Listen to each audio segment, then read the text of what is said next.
You are listening to How to Get Over Your Ex, episode number 105, How to Win Your Breakup.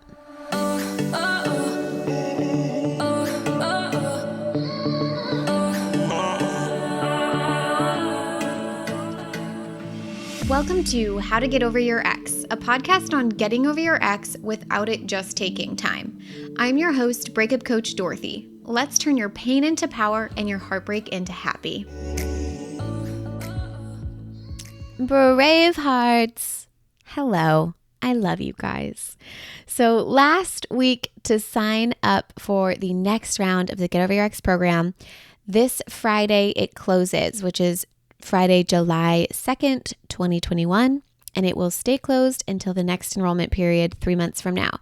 So today, what we're talking about is a big day.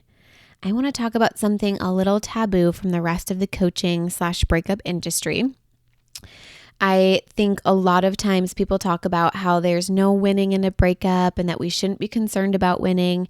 And of course, I believe the opposite. I want you to win your breakup. I want you to win the fuck out of your breakup. I want you to go out and build a life bigger and better than anything you ever had with your ex in a way that no one can ever take it away from you. I am so down for you to win. Now, the problem with this whole winning, losing your breakup concept is not that we want to win, but it's about how we approach the winning. It's not a bad thing to want to win your breakup, but we have to understand what are our reasons. What are your reasons for wanting to win the breakup, and do you like your reasons? So to explain this topic, I want to give you an example that is outside of a traditional breakup. I am not into football, but when I told my financial advisor that I was moving from Boston to Florida while we were talking about some of the business stuff, he mentioned, "Wow, Dorothy, you're moving with Tom Brady. Are you guys friends?" He was like joking, of course. And I'm like, "What do you mean?" And apparently Tom Brady, he is a quarterback. Could be butchering this, but I'm pretty sure he is a quarterback, very famous quarterback that used to play for the Patriots and is now playing for what I think is Jacksonville Jaguars. I could be wrong, but he moved from a team in New England to a team down in Florida. And anyway, him and his coach apparently used to be super tight and very close.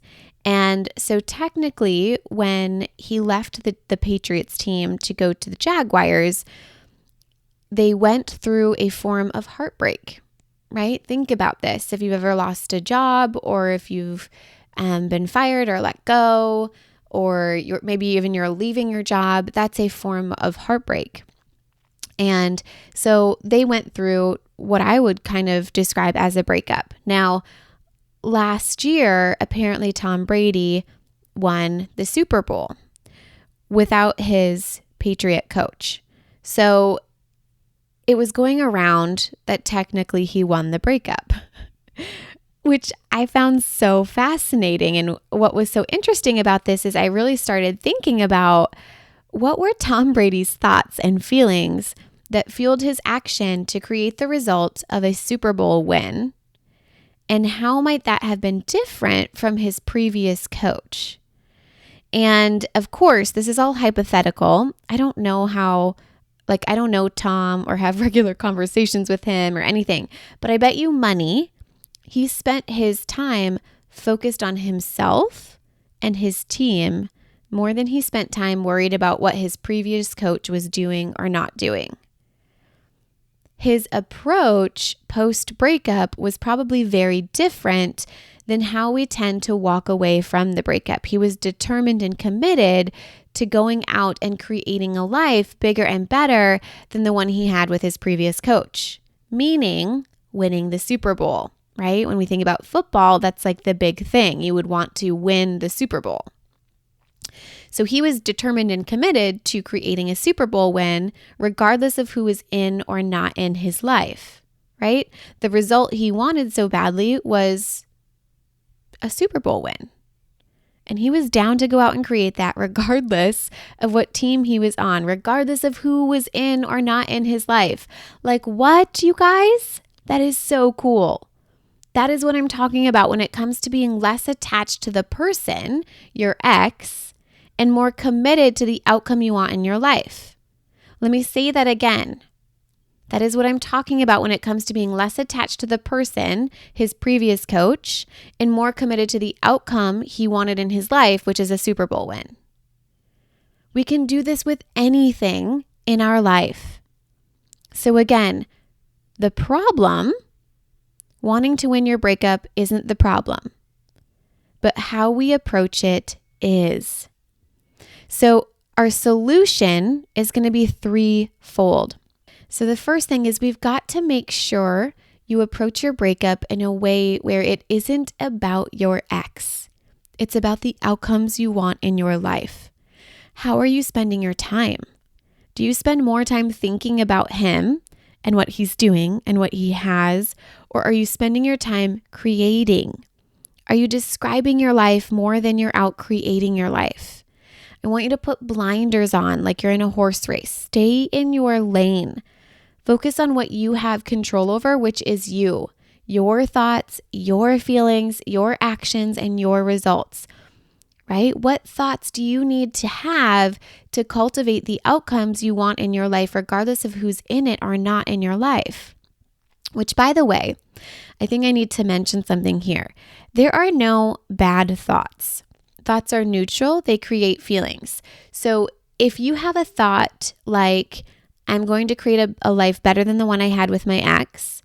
Yes, it's still focused on your ex, but if you feel determined or committed or another emotion that fuels amazing action, practice it. It'll probably change down the road and like down the line to something more self-directed. But a lot of times I have Bravehearts tell me they shouldn't think or believe something because it's not okay to believe that, but it clearly elicits an amazing emotion for them. So I want to point that out because sometimes a thought that might work for you might not work for someone else, or a thought that works for me isn't working for you. And that's totally fine. There's no bad thoughts. They're all neutral. You get to decide what you want to make them mean. Okay. So the second thing is we've got to be less attached and more committed. So let go of the attachment to the how and the specifics, right? Loosen your grip on why it needs to be your ex, and recognize that anytime you've truly been committed to an outcome, you've created it. Your internal beliefs are always stronger than your external circumstances, so lean heavy into the feeling of commitment.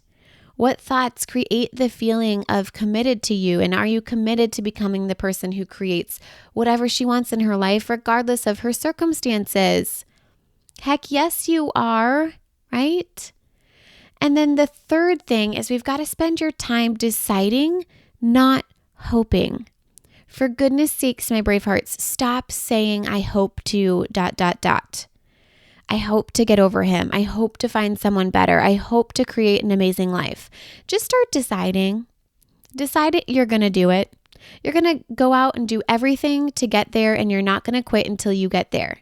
I decided to be a breakup coach, and I committed to that by saying, I'm going to be a breakup coach for the rest of my life, regardless of what happens, regardless of what it creates. I was down to do this until it worked.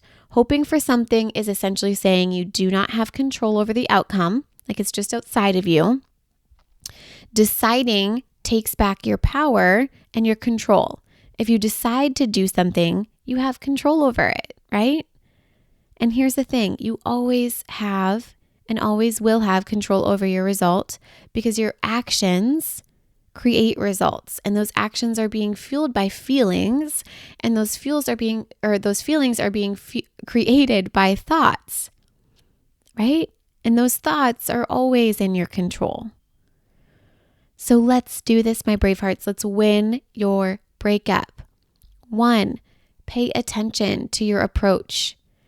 Are you focused more on your ex or on the outcomes you want post-breakup, regardless of who's in your life? Number 2, be less attached and more committed. Number 3, spend your time deciding, not hoping. All right? My brave hearts, if you are ready to really do this, I truly hope you join us in this week for the next round of the Get Over Your Ex in 3 Months or Less program, where we are not just getting over your ex, but we are truly winning the breakup. I love it. So proud of you. So excited for you. Let's do this. I love you so much. I hope you have an amazing week. If you're loving the How to Get Over Your Ex podcast and you want to learn how to get over your ex in 3 months or less to build a life better than the one you thought you had with your ex, I would like to personally invite you to my next group course where we take everything you've learned here on the podcast and apply it to your life.